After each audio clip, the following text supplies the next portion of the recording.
Baiklah, kita akan beralih ke kalimat opini. Di sini kalian bisa membuat kalimat fakta sebelumnya. Lalu sekarang kita membahas mengenai dari opini.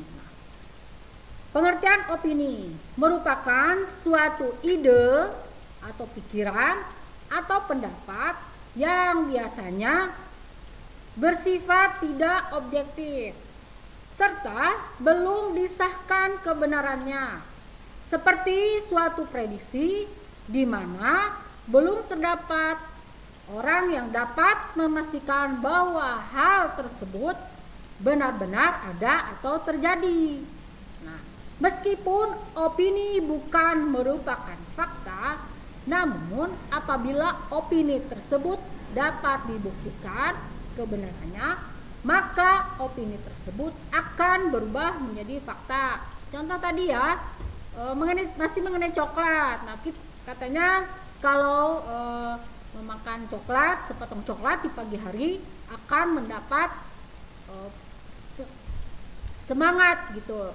Nah, itu belum ada pembuktiannya. Tapi kalau misalnya ada seorang ilmuwan membuktikan bahwa memang benar-benar, karena misalnya di dalam coklat itu terdapat zat apa, maka kalimat opini tersebut bisa menjadi kalimat fakta.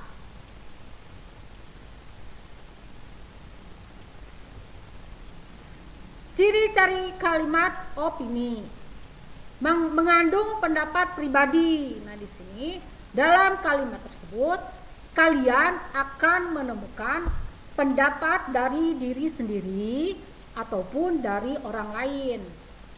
Dalam beberapa kasus, pada kalimat opini ditemukan pernyataan dari orang yang sudah terkenal, sehingga terkesan sebagai fakta.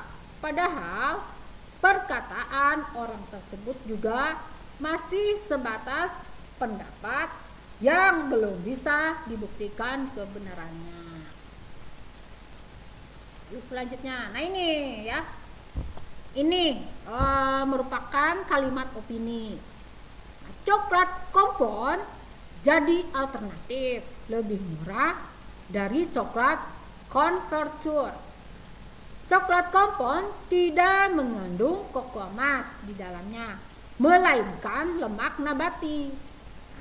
Coklat kompon menggunakan cocoa powder atau bubuk coklat. Nah, di sini semuanya mengandung opini ya, jadi alternatif lebih murah, lalu tidak mengandung koko emas, itu harus dibuktikan ya. Lalu coklat kompon menggunakan cocoa powder atau bubuk coklat. Nah, di sini ada pendapat dari si chefnya ya. Baru pendapat, coklat kompon tidak mudah meleleh seperti couverture, lebih mudah digunakan, tinggal ditim tanpa perlu mesin khusus. Nah, di sini sudah opini semua. Terus selanjutnya, bersifat subjektif, hampir sama ya dengan ciri pertama. Ciri kedua dari kalimat opini adalah pernyataan yang dipaparkan dalam kalimat cenderung bersifat subjektif. Jadi subjektif itu sesuai apa yang si orang bicarakan, tapi belum tentu kebenarannya ya. Makanya mengapa kalimat opini ini bersifat subjektif. Artinya hal-hal yang dikemukakan hanya menurut salah satu pihak sehingga tidak bisa dikatakan netral. Nah, di sini memiliki kata-kata yang bersifat relatif. Pada kalimat opini, kalian akan cenderung menemukan kata yang bersifat relatif. Yang dimaksud relatif di sini adalah kata atau frasa tersebut cenderung bisa berubah bergantung siapa yang mengucapkannya. Kata-kata yang termasuk relatif diantaranya paling, lebih, agak, ataupun biasanya. Nah, contoh ya, semakin mendekati hari pelaksanaan, ini tidak mengenai coklat ya. Nah, ini kita cari kata-kata yang opini ya.